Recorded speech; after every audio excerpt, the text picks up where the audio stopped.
السلام عليكم ورحمة الله تعالى وبركاته. أعوذ بالله من الشيطان الرجيم. بسم الله الرحمن الرحيم.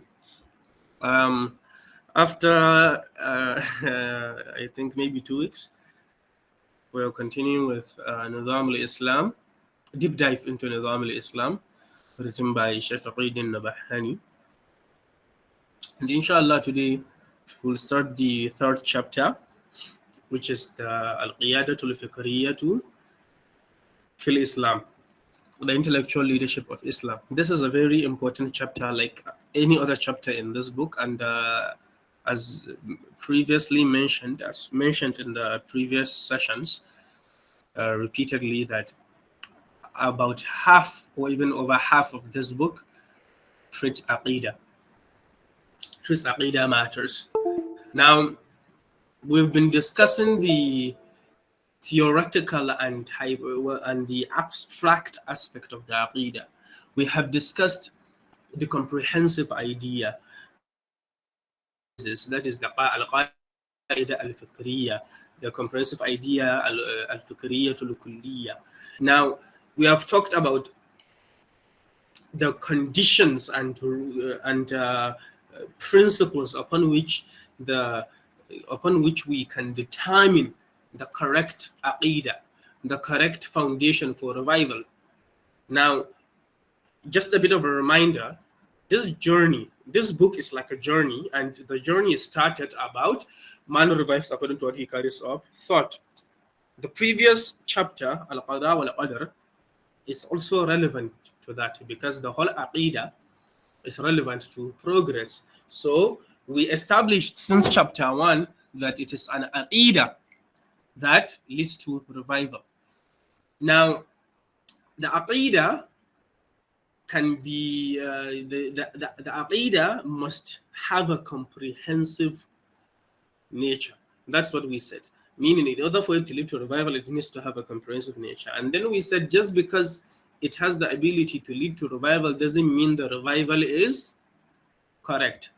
Now, the reason we said progress is determined and can only be acquired by a comprehensive aqidah, it's because this aqidah is an expression of purpose and meaning of life. Hence the reason why. Now,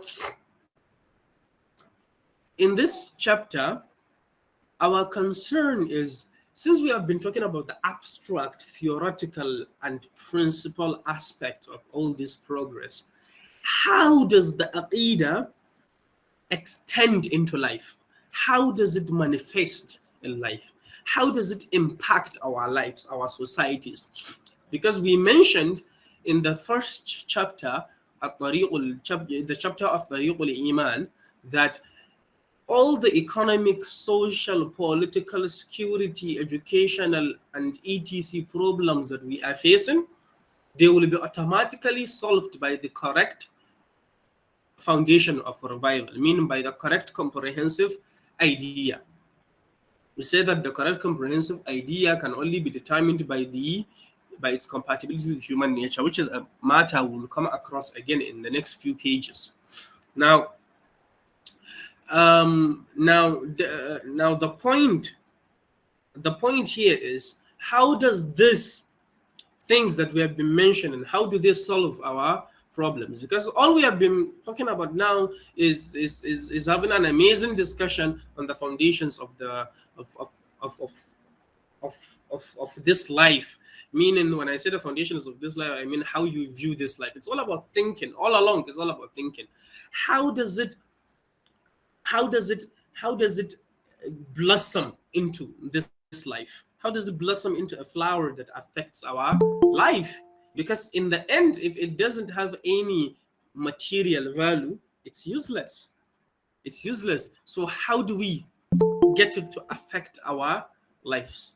That's the whole point of this chapter, the intellectual leadership of Islam. Because the terminology, as we will see, the intellectual leadership of Islam is an expression that represents the intellectual leadership itself, is an expression that represents the aqidah itself. And we will see exactly what it means. But I need us to keep in mind that these three expressions are referring to the aqidah, but they refer to the aqidah from different aspects. When I say different aspects, I mean from the various functions the aqidah plays in our lives. Now, so the three expressions referring to aqidah are: one, the comprehensive idea; two, al-qaida al-fikriyya, that is the intellectual basis. So the comprehensive idea is the al-fikratul kulliyya, and al-qaida al-fikriyya is the intellectual basis, and the intellectual leadership is al-qiyadatul fikriyya. Now, all of these three, they refer to the aqidah. Now, of course, we have mentioned the enlightened thought and, of course, the word aqidah itself. But these three words are what turn into either the enlightened thought or the aqidah. They are what form it. We have already discussed what comprehensive idea means. The comprehensive idea is an expression that refers to the origin of life, meaning the aqidah. In this case, when you refer to the aqidah as the comprehensive idea, it refers to it as the solution to the crisis of origin, because everything and everyone wants to know his origin. Okay, so the origin, the meaning and purpose, because your origin provides you with purpose and meaning in everything that you do. Because the reason why the origin provides you with meaning is because if something is initiated and started, the question that naturally comes along is what? Why was it started? So if you were created, you were initiated as a human being, why were you created, you see? Or maybe you evolved. So why did you evolve? You see, this initiation needs to have a meaning. It's natural, it's a basic law of the universe, really. So the comprehensive idea refers to that aspect of origin. Refers to the aqidah as the answer to the meaning and aspect and purpose of life, our origins. Okay, those questions of origin: where did we come from? Do we have any relationship? Where we're going, etc. Then the intellectual basis, which is al-qa'idatul fikriyya, refers to the aqidah as a source of solutions. It refers to the aqidah as a source of solutions to our lives. Inshallah, in the next few pages, we will discuss what the al-qiyadatul fikriyya really means, and we will see where all these three fit. But in the end, they are referring to one thing. But in order to have a deep and clear understanding, we need to understand these technical aspects so that we will appreciate the depth of an aqidah, of an idea, of a comprehensive aqidah, why they differ from others. Now, before we go into reading this chapter, there's a minor topic I want us to treat first, which is we need to understand the levels of thinking. What are the levels of thinking are what determine the height of a human being in terms of his comprehension. We all have the mind, we all possess the mind.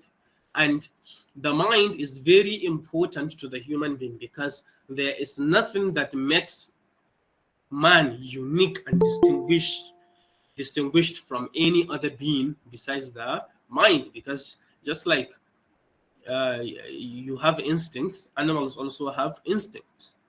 Just like you have organic needs, animals have organic needs, which means your instincts and organic needs do not make you special. It's the mind that makes you special because no other being has it.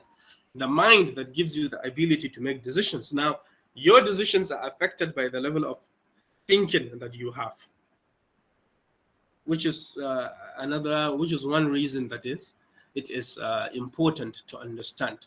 So the levels of thinking are three, just to quickly brush through.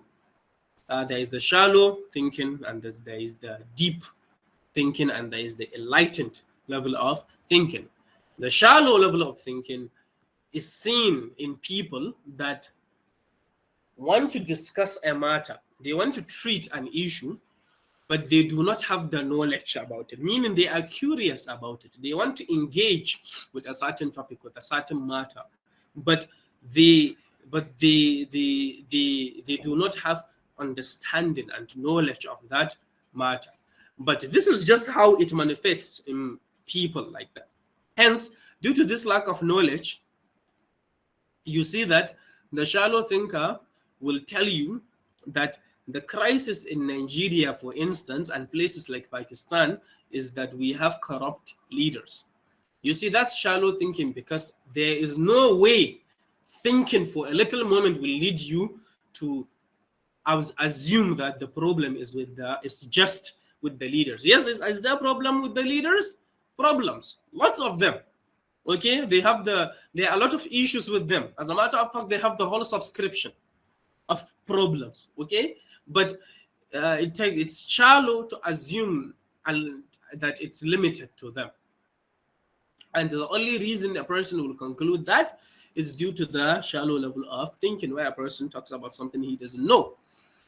And then there is the deep level of thinking, which goes beyond that. The deep thinker is like the scientist. He thinks deeply, he scrutinizes, he studies, he investigates a certain matter.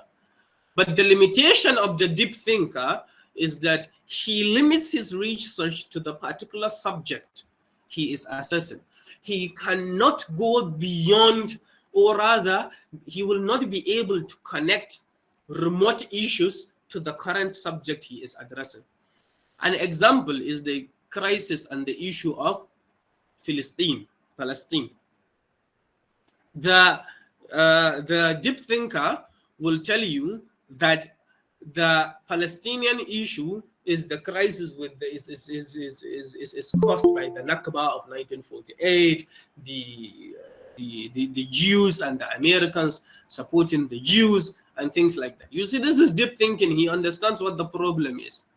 But if he is not enlightened in his thinking, which brings us to enlightened thinking, he will not understand the broader aim and targets of the Palestinian question, of the question of Palestine and other matters. He will only connect the matter to Palestine itself, between it and Israel, the obvious players in the issue, and the United States of America and Britain, and then limits it to them. He will not understand, unlike the enlightened thinker, who will understand that the issue is actually much bigger than just Palestine. It has to do with the general Ummah as a whole. Another example is the missionary invasion that was carried out throughout the Muslim world.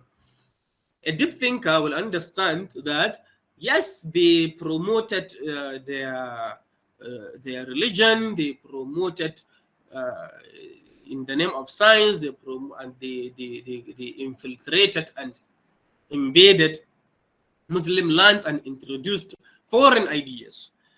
But that's why it stops for the deep thinker. The enlightened thinker will understand that this is beyond just promoting Christianity and promoting their way of life. It has to do with the hatred of the Islamic way of life and promoting their own political and foreign policy interests. Okay? So there are so many examples you will use. The deep thinker, he has the capability to become enlightened because all he needs to do is being able to spread his wings and connect to remote matters that are connected to the subject he is studying. But unfortunately, most academics that we find today and most people that engage with the media are deep. A lot of those researchers and famous intellectuals, they are deep in their thinking. But you'll be surprised and shocked how they are unable to connect matters that they have deeply studied with remote issues that define and give you the clear understanding of the real problem on the ground. Okay, as a result of this lack of enlightened thinking, you find out that they are unable to see the problem for what it is. For instance, when you look at the Palestinian issue, it is restricted to the fact that the Palestinians are being suppressed. Therefore, whatever it takes to free the Palestinians from the oppression of the kuffar, of the Yahud, the Jews, whatever it takes to do that is enough. So they promote things like the having two states, or given the state of Palestine. But the enlightened thinker understands that the independence of places like Palestine, Kashmir, and other Muslim countries is beyond just that the nation itself securing itself. It has to do with the global movement of the Muslim Ummah to secure its ideology. Now, that's the keyword. It's civilization, its ideology, its way of life. If the thinking does not reach the level of thinking about the civilization, it stays at limited, and you will see that there is limitation and blind spots to that thinking of securing a state, because no matter what, you are still under the influence, since despite what you call independence, you are still within their thumbs. You are under their of life, and since you agree to live according to their way of life, you are trying to improve rules for you. As we can see in Qatar, where there is a World Cup, they are trying to ban alcohol, shouldn't do this, shouldn't do that. Now, in their shallow thinking, that the people in Qatar, the leaders of Qatar, the foolish leaders of Qatar, and I dare say foolish people, are using hundreds of billions of dollars to buy weapons and strengthen their defenses and increase. The Muslims are spending over $200 billion organizing a World Cup. If it is. Now, the leaders of Qatar, going back to my main point,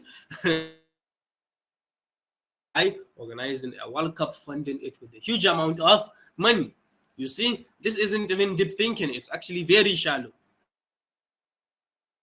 More time on it. There is the talk about the narrow level of thinking. What is the narrow level of? Same with the shallow and superficial thinking. No, we are starting right now. You see, revival is every man's quest. Meaning, everyone wants progress, to use another word. Everyone wants progress, wants success, right? Now, we have defined success as we have defined progress, or otherwise success and revival, as the elevation of your thinking, of the level of thinking, elevating the level of thinking. That's what leads to revival. Since we have agreed on that, then acquiring, and attaining the highest level of thinking is the only way man can reach that level of revival. Because when we talk about revival, it is the highest point. Okay? It is the highest point that man can possibly reach. And since we are yearning and pursuing revival, we must understand what it means to operate in an atmosphere that pursues and seeks this revival. So that's why it's important, because it will help us improve as individuals and as a whole community, as an ummah. It is inevitable and is unnecessary. It is absolutely essential for us to have this high level of thinking, to understand how do deep thinkers understand and enlightened thinkers understand things, so that we maintain this status as distinguished species, especially Muslims. Now, I will start reading from the book now, and inshallah, we will see the importance of why it is important to understand this levels of thinking.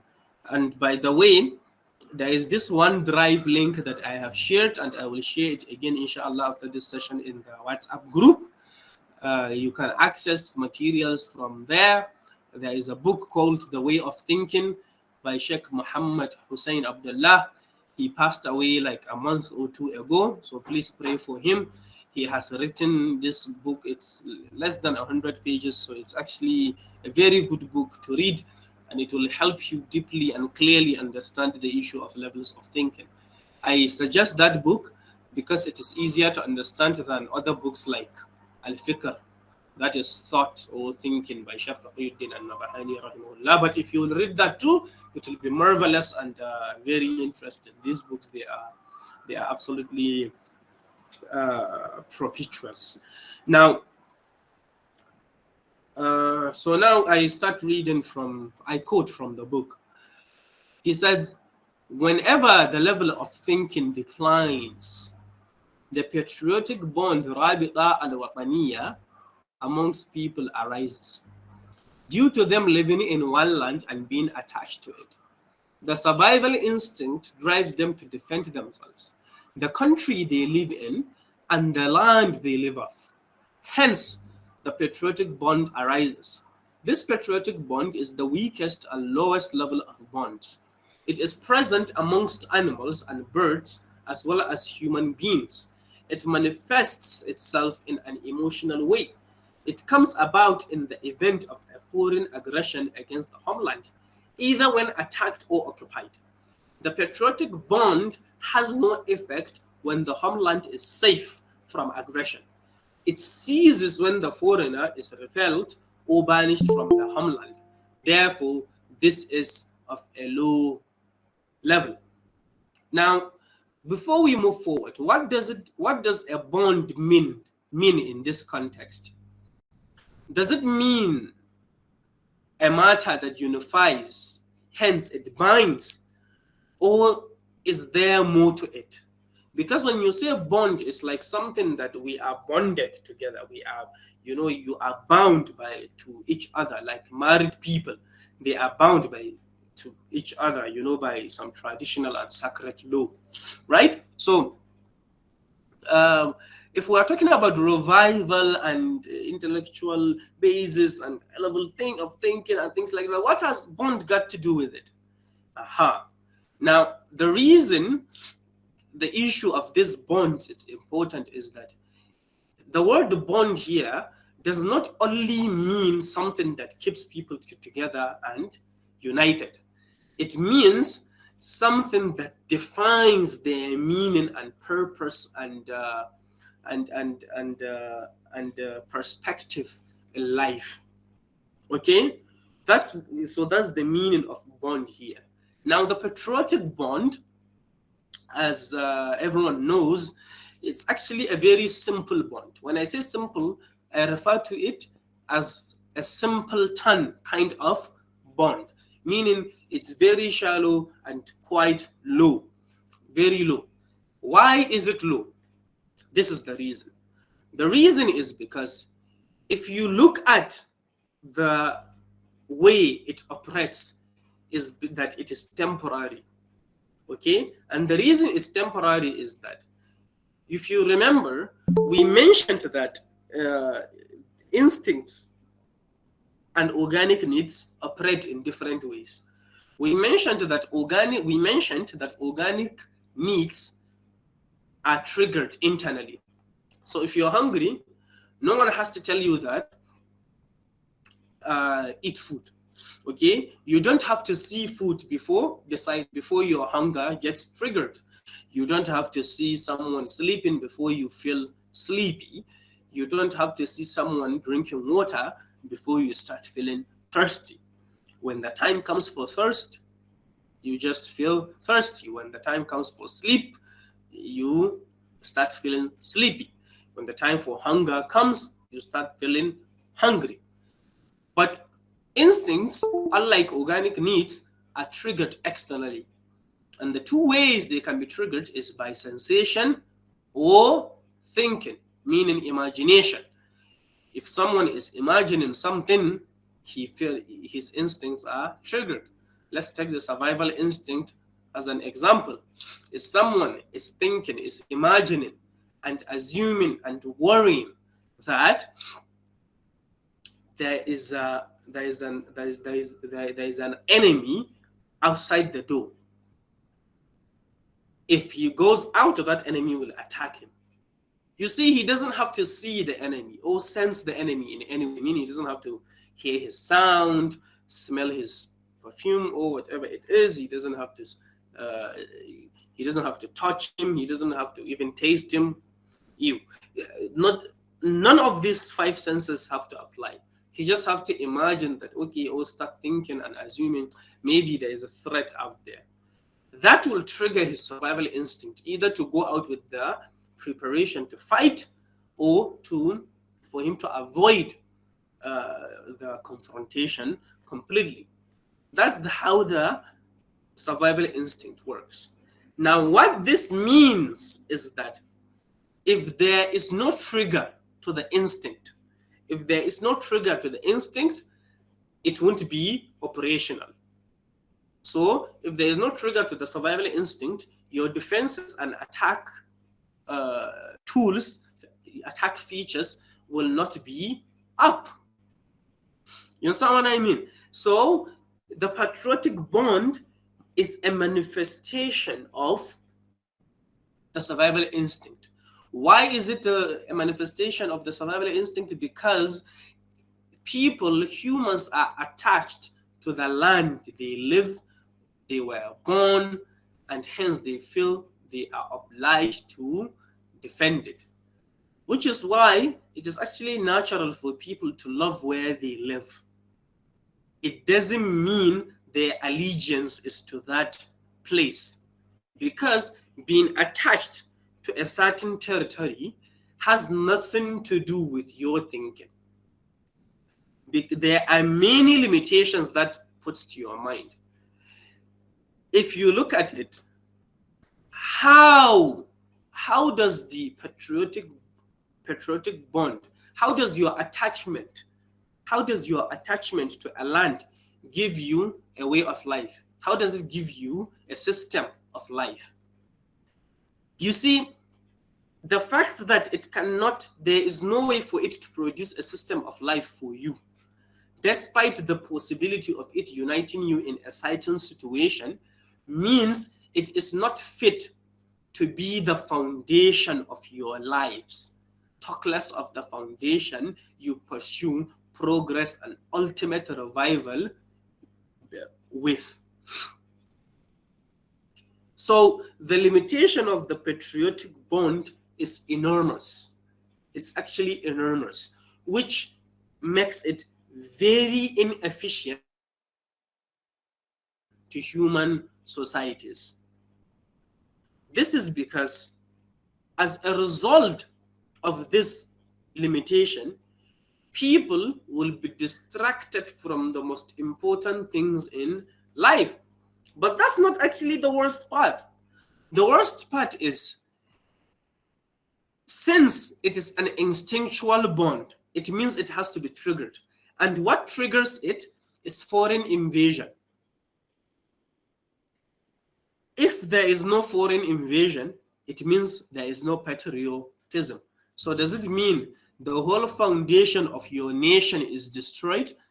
The patriotism that united you, does it mean it's destroyed? It's no more? And that is the case that we see in many places. That's if something else does not even overcome that sense of patriotism and even renders that territory, or rather that nation, that nation defenseless against itself, not even external threat. This brings us to the next paragraph, where he says, moreover, when the thinking level is narrow, a nationalistic bond, rabita al-qawmiyya, arises. It is a family bond, though in a broader sense. This is because when the survival instinct becomes deeply rooted in the individual, love of dominance appears in him. This love of dominance is individualistic in the manner of low intellect. However, as the awareness of an individual broadens, his love of dominance widens. Thus, he considers the dominance of his family. Once his awareness has broadened and widened, he considers the dominance of his people in his homeland. Once this is achieved, he considers their dominance over all other peoples. Therefore, due to this aspect, local feuds arise amongst the members of the family. Hence, once the dominance within the family is settled, then the feud transferred to a feud between his family and other families until the dominance is settled in favor of one family or a group of people from different families. In the end, the conflict arises between his people and others for sovereignty and achieving a high standard of living. Therefore, tribalism, asabiya, prevails amongst the adherents of this bond. As a result of this, whims and assisting one another against others prevails among them. Consequently, it is an inhuman bond and it remains exposed to internal feuds if they are not preoccupied instead with external conflicts. So, the next thing is the nationalistic bond.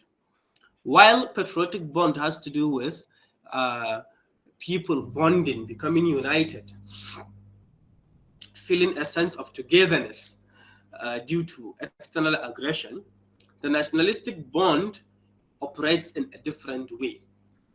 It's also an instinctual bond, and just like the patriotic bond, it is also a manifestation of the survival instinct. But this manifestation is in a way it is manifested in a person that loves dominating other people, which means this bond is quite dangerous. The reason I flat out say it's dangerous is because if we look at human history, we take people like Napoleon, Hitler, Genghis Khan. They are people that have wreaked havoc on every single land they have ever touched. And the reason they did that was because they wanted authority over people. Now, let me tell you something that perhaps a lot of people have not realized. There is no problem in certain nation conquering another nation. There's no problem with that. The problem is what they bring, what they come with, what their intention for the conquer means, what their intention is. If you read Hitler's Mein Kampf, you will see that his whole idea revolves around race. His belief that the Aryans are the ultimate and the highest species, and hence they deserve to rule the world. Elevation, enlightenment, progress, and stable peace, sustainable economic progress can only be achieved when they are the ones leading people. Now, also, that wouldn't be a problem. The problem is because this view, and I'm just using Hitler as an example, any other person that believes in that, it applies to him. The problem is the fact that this belief and idea is established on the concept of race, in other words, nationalism. Because nationalism is not only limited to the fact that you have the same national flag. It extends to anything that defines you by some natural attribute. I say by some natural attribute because humans, those attributes are not things that humans give to themselves. For instance, the color of your hair, the color of your eyes, the color of your skin, your accent, your languages. Allah subhanahu wa ta'ala said, إن في خلق السماوات والأرض واختلاف ألسنتكم وألوانكم إن في ذلك لآيات لأولي الألباب. You see, Allah subhanahu wa ta'ala is telling us here that in the creation of the heavens and the earth, and the differences of your languages and your skin color and your colors, in it are signs for men of understanding.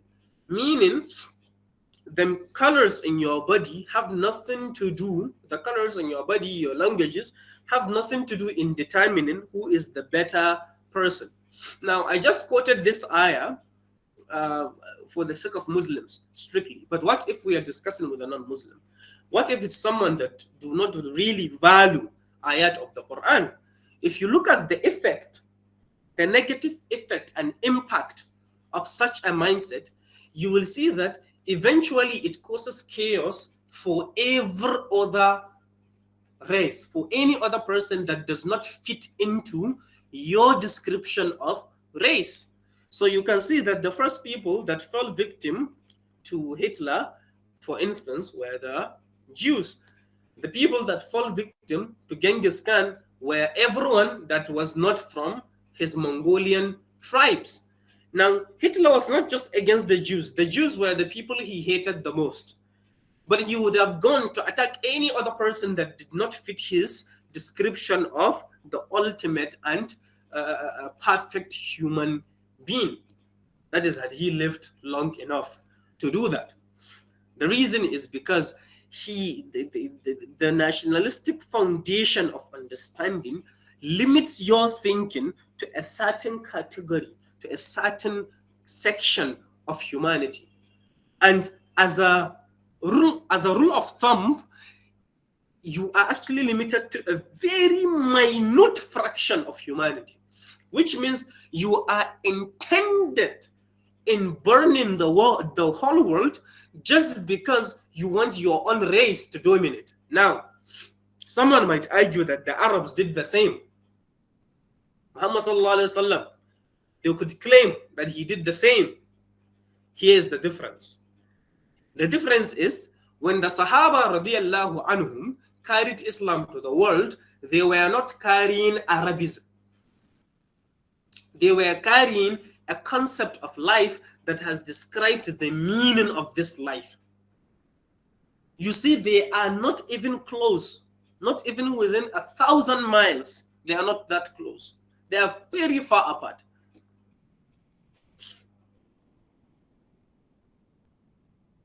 So if you look at it, you will see that the nationalistic bond, there is a reason he described it as a narrow level of thinking.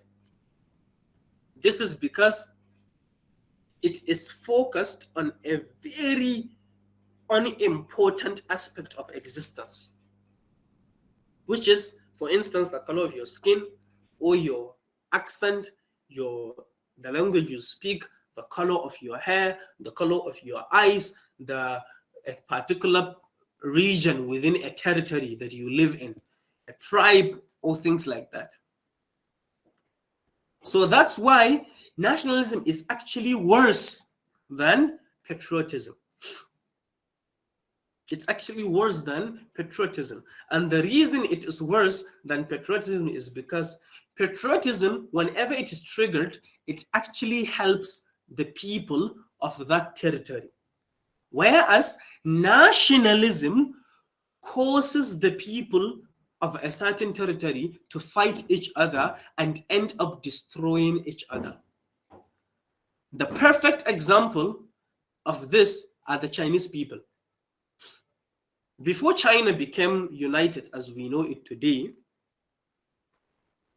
it was divided into like hundreds of mini states, mini tribes. And the funny thing is, a small island like Japan even conquered parts of China. The Mongolians conquered parts of China. Now you would wonder, how did they manage to do that? How did the Japanese, with their small number, manage to conquer a large part of China? It's because the tribal crisis within the Chinese state at the time pitted the Chinese people against each other.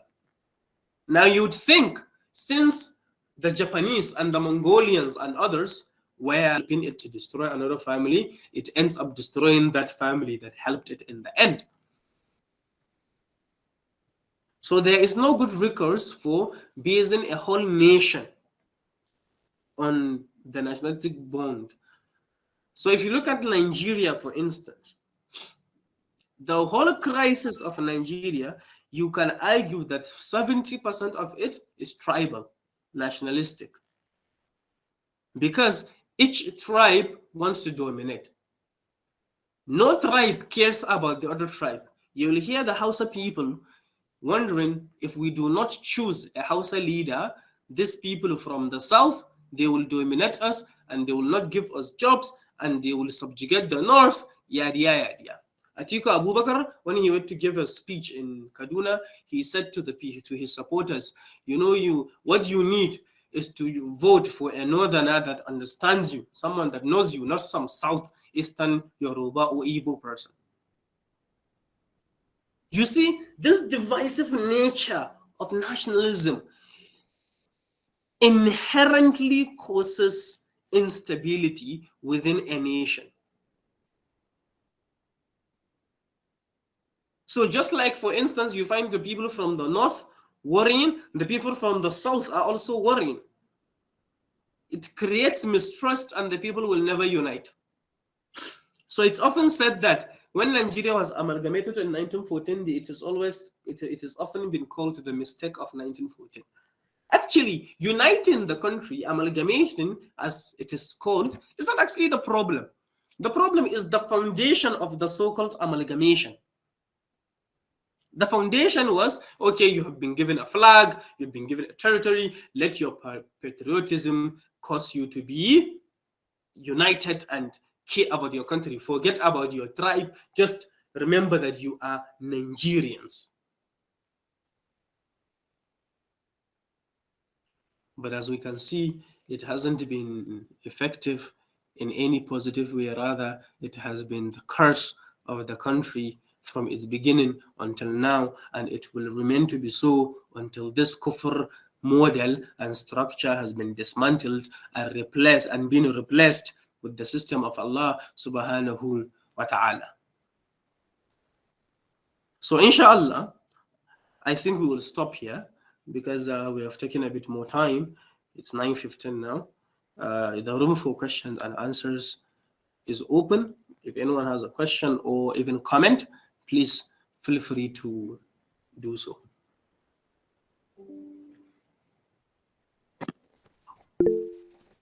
Assalamualaikum. Walaikum assalam. Walaikum assalam. My question is, I need more clarification on the difference between patriotism and nationalism. Mm-hmm. Okay.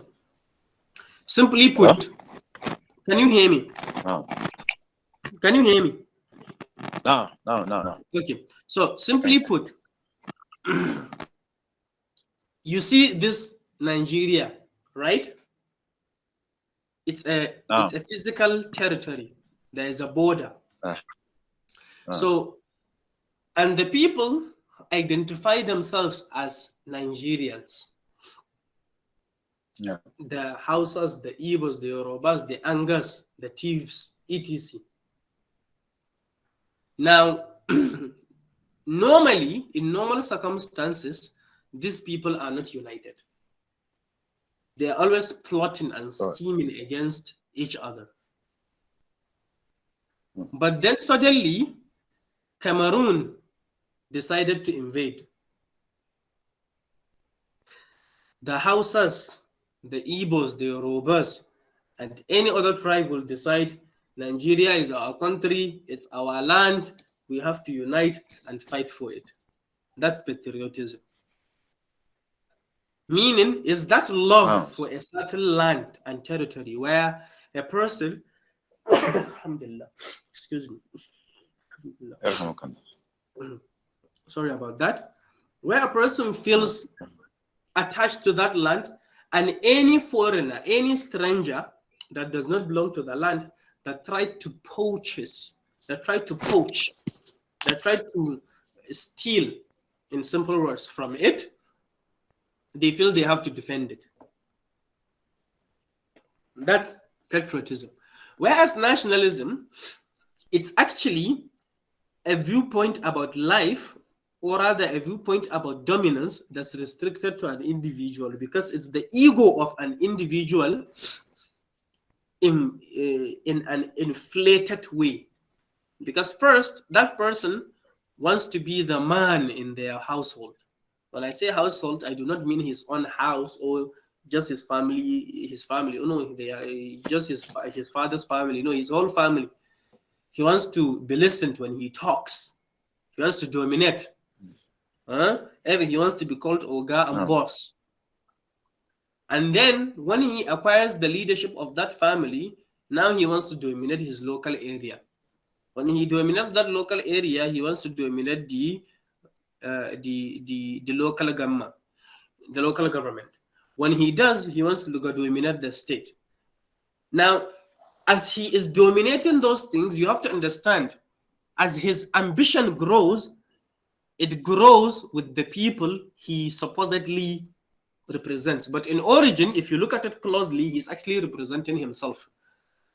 So that's why I say nationalism is simply an inflated ego of an individual, where he feels he has to dominate. But as he leads more people, he then claims to be representing those people that are loyal to him. Hence, he says, okay, I'm the one representing this so tribe. And now we have to dominate. As he grows, maybe one day he's dominating Nigeria, he will say we have to dominate West Africa. When he dominates West Africa, he will say, you know what? We, the West Africans, attacking all other West Africans in the previous years. When he finally dominates West Africa, then he was okay, we, the West Africans, have to dominate Africa. When he dominates Africa, he will say, let's go dominate Europe. Let's terrorize them. It's an inflated ego to lead one into ruling the whole world. But the danger in it is it will cause chaos wherever it goes, because the whole point is providing for your own clan, people that identify with you. Any other person is second class, is a subjected citizen, is a slave. So nationalism is simply that tribalism.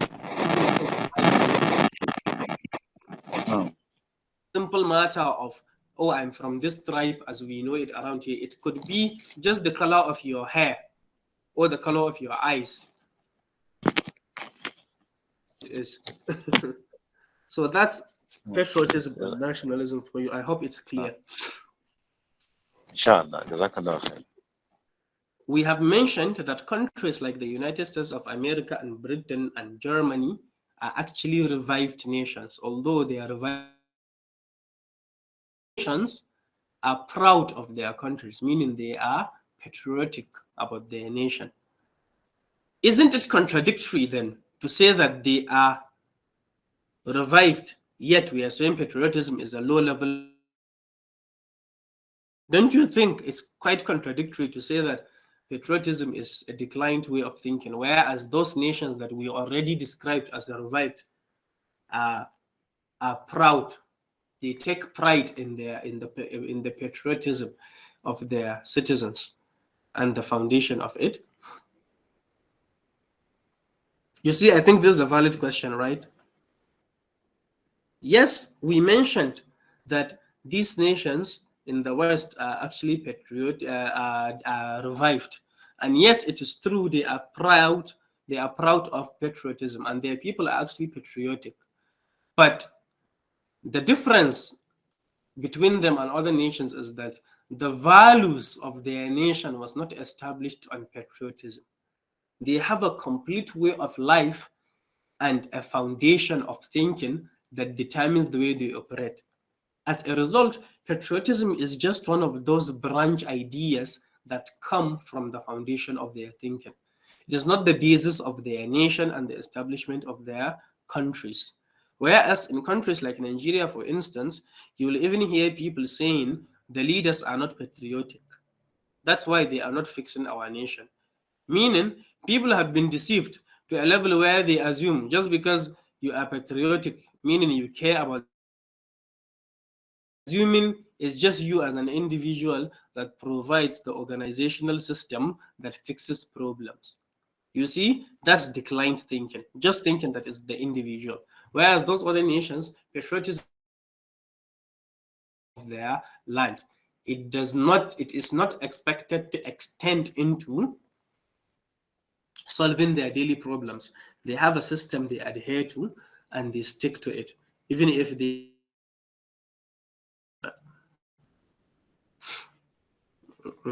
I hope that is clear. Very clear indeed. Okay, I'm very sorry. I'm suffering from cold. I've been taking Mentos to right now. Actually, I was speaking to help with the cold, so that's why you hear my voice. It's quite weird and keep sneezing.